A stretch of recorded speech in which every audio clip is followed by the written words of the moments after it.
Dishonored has such a deep narrative that you can find so many topics hidden between its lines, which are handled very well in the games. I've seen people talking mostly about morality, but as someone who has studied how certain relationships between children and their caretakers can work, I couldn't help but notice an important aspect of this story. Gather yourselves with some whiskey and cigars, everyone. I'm Kaya, and today I will tell you about Dishonored, a tale of fathers and daughters. Some time ago, while I was analyzing the differences between the gameplays of the various Dishonored games, including the DLCs, I realized that the protagonist is never the same character. Sure, you can play as Corvo in Dishonored 2, but it's not canon.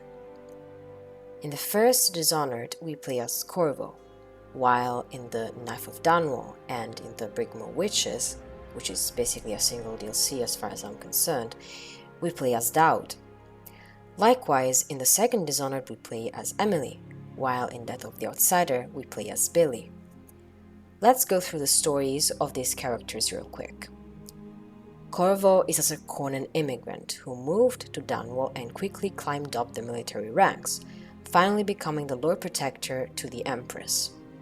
After Jessamyn's murder, Corvo goes through a journey to reclaim his honor. However, he manages to put the well-being of the Empire and its people before his own desire for vengeance. Daud is a Sarkonian immigrant as well, who moved to Dunwall and quickly became the most feared assassin of the Isles. After Jessamyn's murder, Daud realizes that he cannot live peacefully with a sense of guilt, and he goes through a journey to find redemption. He helps Emily and saves the Empire, demonstrating his strength through forgiveness by showing mercy to Billy. Emily is a young girl who has been traumatized by things that were out of her control. Luckily, she had Corvo, who taught her how to survive. And once she's an adult, just like Corvo, she goes through a journey to reclaim her honor. However, she manages to put the well-being of the Empire and its people before her own desire for vengeance. Billy is a young girl who has been traumatized by things that were out of her control as well. Luckily, she had Daud, who taught her how to survive. After betraying Daud, Billy realizes that she cannot live peacefully with her sense of guilt, and she goes through a journey to find redemption. So, just like Daud, she helps Emily and saves the Empire, demonstrating her strength through forgiveness by showing mercy to the outsider. If the fact that I simply copied and pasted certain phrases when writing this part of the script didn't make it obvious enough, Emily follows Corvo's steps, and likewise, Billy follows Daud's steps. Moreover, Corvo mirrors Daud and Emily mirrors Billy, respectively when it comes to sharing certain experiences and being influenced by their caretakers. As adults, we influence children and younger people in general greatly. The younger they are, the easier it is to influence them. Their brains are quick to absorb everything they see, especially certain behaviors. Emily had teachers, however, the person who influenced her the most is Corvo. He is her father. He spends most of his time with her to keep her safe, and so he teaches her many things beyond the combat techniques. It's also worth noting that Emily witnessed what Corvo did during the events of the first Dishonored game, and that especially influenced her greatly. This is also very noticeable because if we play through the first Dishonored game in Chaos, Emily shows little empathy and some of her comments are quite morbid. This doesn't happen in a low chaos run. Likewise, Billy behaves differently according to your level of chaos in the DLCs. Daud is an assassin and he taught Billy how to survive as a predator. So, her decision to betray Daud is simply a result of what he taught her and what the merciless environment in which she was raised forced her to learn. However, while in chaos, Billy is more violent and she doesn't regret the betrayal, in low chaos she's less violent and she confesses what she has done. As the canonical ending is always the Lookhouse one in the Dishonored games, we can see that what Corvo and Dowd did really shaped Emily and Billy into the women they are now. Emily manages to forgive Billy much like how Corvo did by sparing Dowd's life. Billy shows mercy to the outsider just like how Dowd did with her. My life is yours now. Kill me, or let me live. If it even matters to you. I forgive you. Get out of here. Leave the city. Leave my sight, Billy. I give you your life. There are many parallels between these characters throughout the games, and one thing is certain. Emily is a reflection of Corvo, Billy is a reflection of Dowd. While we all know that Corvo is Emily's father, we should also recognize Dowd's role in Billy's life.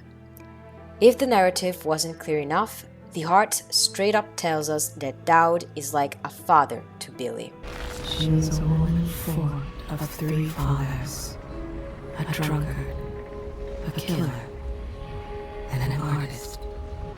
A man haunts her dreams, like a father to her. A man with a scar. He hides himself, even from me. If you asked my personal opinion on the tales of Corvo and Emily, of Dowd and Billy, I would tell you that it is one of fatherhood and daughterhood. It's hard to live in a world like the one we see in the Dishonored games. It's cruel and not appropriate for children, so raising them is very hard. Despite this, I think that Corvo and Dowd did a good job. They're far from perfect, but they truly love their daughters, and they demonstrated this multiple times. Corvo fought a regime to save Emily, and he dedicated his whole life to protecting her. Dowd saved Billy from the streets and showed his emotions only to her. Dowd, in particular, is not a good father, but he did what he thought was right to help Billy, and all things considered, they are both the best thing that happened to the other. I especially started reflecting on this matter after watching the 2nd season of Arcane, an animated series that, among other things, treats the complexity of parenthood very well, and I advise you to watch it in case you haven't. I won't spoil anything, but I'll tell you that almost every character in this series who has a daughter meets a tragic end.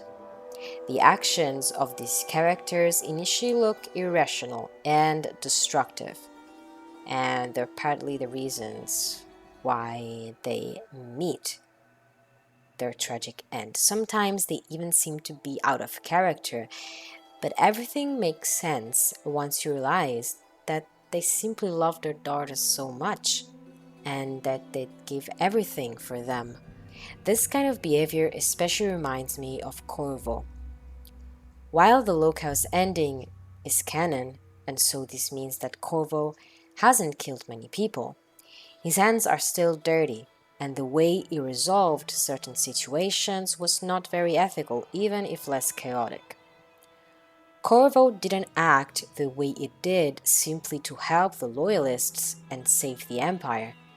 Most of the time, especially when he had to save Emily, that was naturally his main concern, and nothing else mattered as much, if at all. We can especially notice this from how the dynamic of the game changes once Corvo is betrayed by the Loyalists. There are many reasons why the Fleet District mission is my favorite, at least narratively wise, out of all the missions of the series. And one of the reasons is the fact that this is the first time that Corvo acts without anyone giving him orders. He could just escape and leave the city. Instead, he deliberately makes certain choices, one of them being returning to the Houndpits pub to save Emily. Likewise, in Death of the Outsider, Dowd has always taken his decisions for his personal gain. When he stops being an assassin, he dedicates the rest of his life to discovering how to kill the outsider, because he hates him and is convinced that is partly the reason why he himself has caused so much violence and death.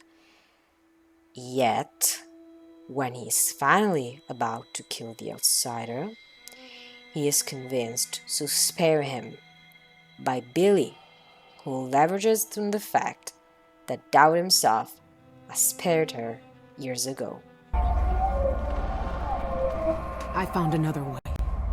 The outsider lived and breathed once.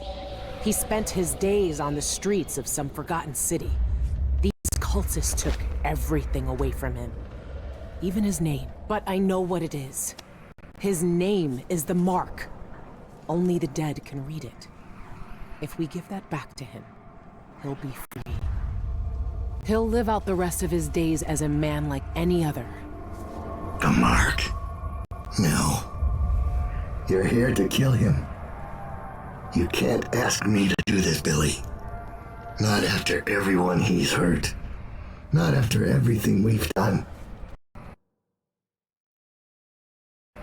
Why is he to blame for what we did? He gave us a way to fight back. He never lied to us about what we might become. You know what I became. We looked down on Dunwall as if we owned it. As if we could drown it in blood. Wow. He knew we'd turn into monsters like him. He always knew. And this Billy, he can't do anything but harm.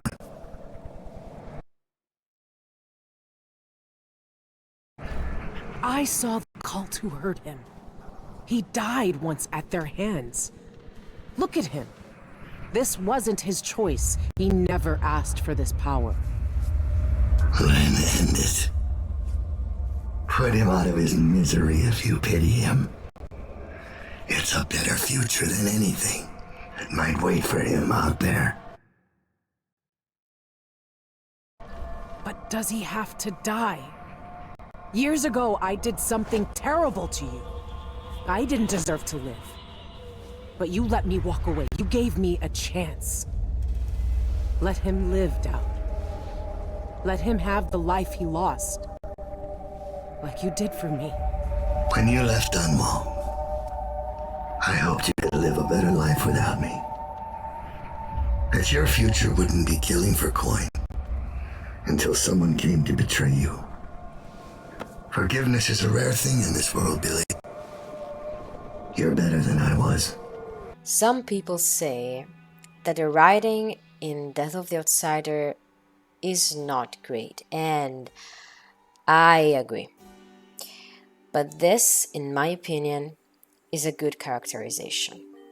Not because it's coherent to Doubt's character per se, but because a father can become a whole other person for his daughter. What can I say? Arcane Studios truly loves these dynamics between fathers and daughters, though some of them are more affectionate than others. But that's a story for another time. Thank you so much for watching this video until the end. I love these characters so much, and as an inspiring teacher, I hold this topic very close to my heart. Let me know what you think in the comments, and as always, I'll see you in the void.